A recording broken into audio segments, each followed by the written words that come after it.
Ugh, my head. What the frig was that episode? Oh, hey Nicky. Are you okay?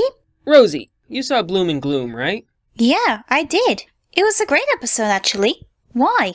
I mean, I thought it was a pretty good episode, but it made my head spin the whole way through. I see. I guess the whole dream sequence really got you occupied. How about we talk about the episode and see if it will make your head clear better? Yeah, I'd suppose that'd work. Although I should preface this by saying I'm not a huge fan of the whole "it was all a dream" trope. It makes it seem like all the progress made in the episode gets negated, but it really just depends on how lucid the character is during the dream. The more lucid the character is, the more likely the message will stick. And by the end, AB was aware enough to bring others into her dream. So I guess this is how you do the "it was all a dream" thing, right? Yes. Yes, it is. So the episode starts with the CMC having their weekly clubhouse meeting. Apple Bloom shows Scooter and Sweetie Belle a letter from her cousin Babseed, informing them that she finally has a cutie mark. A pair of scissors. Huh. That's interesting. Hey, we got a CMC member with a cutie mark. I guess that either makes her the leader of the group or out of the group. Not sure which. Well, this news makes the CMC, especially Apple Bloom, really worried about the time will come when they finally receive their cutie marks. This definitely shows when she tells Applejack about her worries, thinking if the Crusaders would be disbanded after that. Apple Bloom's quickly reaching Twilight levels of neuroticness. I sense a breakdown coming.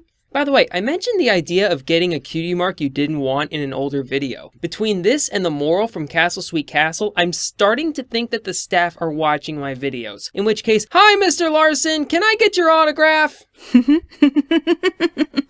I would show my fangirl side if I go to a brony convention one day and meet some of the cast and crew.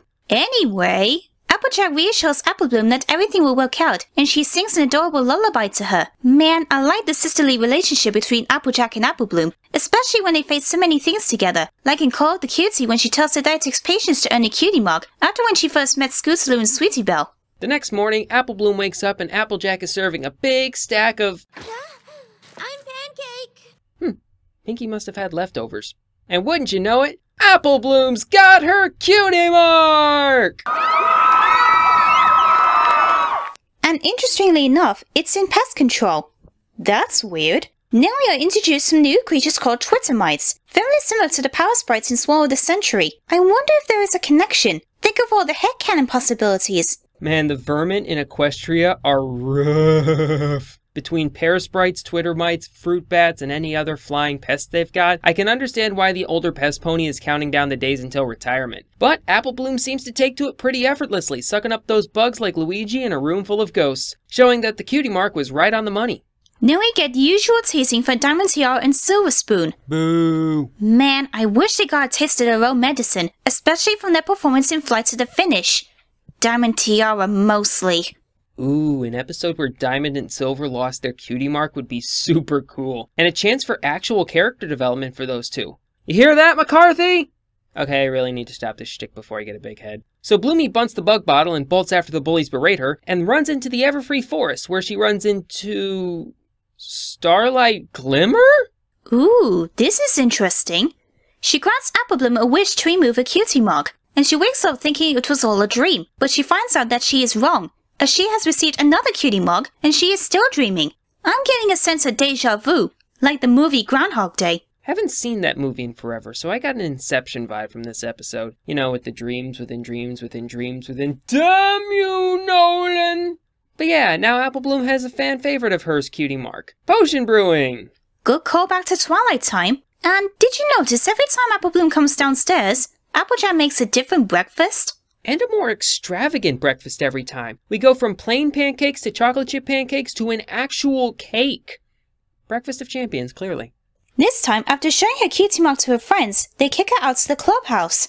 That's not good. So she goes back to the place where she met what we thought was Starlight Glimmer and grants her wish again. And then everything starts again, but the dream starts to get even worse, as Applejack, Big Mac and Granny Smith start to disown Apple Bloom, as the cutie mark is now related to the Apple family cutie mark trend. And I laughed when I saw Pinky flying past the window in a chicken costume from Lunar Eclipsed. That was a good one. So if it wasn't clear enough that this whole thing was a dream, we start to get portals into weird infinite falling places and voice swapping and all kinds of other stuff that implies that maybe something is just a little out of the ordinary here. After when Apple Bloom decides she has had enough of the nightmares the mysterious pony has created, who should arrive from the moonlight but Princess Luna? And this is where we discover that the mysterious voice was not Starlight Glimmer, but Apple Bloom's own shadow. This is so brilliant! I honestly did not see this coming. This is a great representation of her shadow as a dark side, so to speak, bringing down her confidence and bringing forth her anxieties.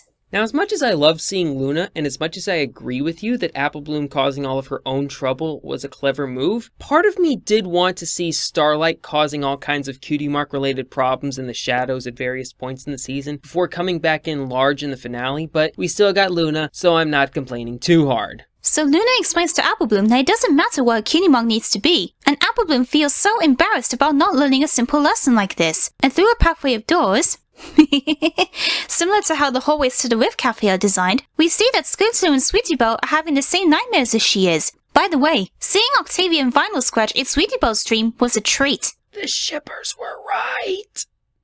Anyway, after she sees her friend's dreams, Luna merges everyone's dream together, having the four of them meet up at the Crusaders Clubhouse, and they hold an impromptu Crusaders meeting to talk about what they've learned. Also, Luna turned their gavel into a clown horn. Oh, Luna, you rapscallion. Then we have the moral from this episode, which is very similar to how Twilight and the main six will remain as friends when they had to give up the elements of harmony to save the Tree of Harmony in the season 4 opener. Apple Bloom and the Crusaders explain that although they are scared about getting the cutie marks, that does not mean they will change who they are, or whatever cutie marks they receive. As Luna said, they will fit them to a T. Personally, I like it when new episodes try to make up for the shortcomings of other older episodes, and I like to think of this episode as a better version of the Cutie Pox. In this episode, the Cutie Mark shenanigans make much more sense in the dream setting, rather than it being caused by some weird plot device plant. That's the advantage of the it was all a dream trope. You can get away with way more weirdness. And it also did a better job of making it seem like the Phillies are actually going to retain the lesson in this episode than they did in Cutie Pox, especially with the line from Apple Bloom, "Then it doesn't matter what my cutie mark is." That is a game-changing statement. Hopefully we see this play out in future episodes. The CMC decide to send Babseed her very own care package if she is worried about this as well. When they wake up, that is. So Apple Bloom finally wakes up and knowing that everything will be fine. So overall, Bloom and Gloom is a fantastic entry by Josh Haber and an awesome payoff to Luna visiting the CMC's Dreams arc. The story and moral were brilliantly written, the characters were great, especially the CMC, and the animation was awesome. Although there were parts of the episode that dragged along a little bit, but I'm not complaining. I give this episode 8 out of 10 stars. Well, now that we've completed the Luna and the CMC trilogy, maybe now we can get Luna doing something other than dreamwalking. I still want my Luna and Celestia episode. But as for Bloom and Gloom, this was a pretty good episode. The plot got a little goofy as the story moved along, and it did drag along a little bit. But on the whole, it was a fairly enjoyable experience with one of the best morals I've seen in a while, especially for a CMC episode. Some great visuals and a huge step forward in the CMC's quest to find their cutie mark. I'll give this episode an 8.2 out of 10. So here's to the next episode featuring the awesome Cutie Mark Crusaders and their journey getting closer to finally earning their cutie marks. Until then, I'm Rose Pal. And I'm NickyV, and we'll see y'all later. Bye, Mr. Haber.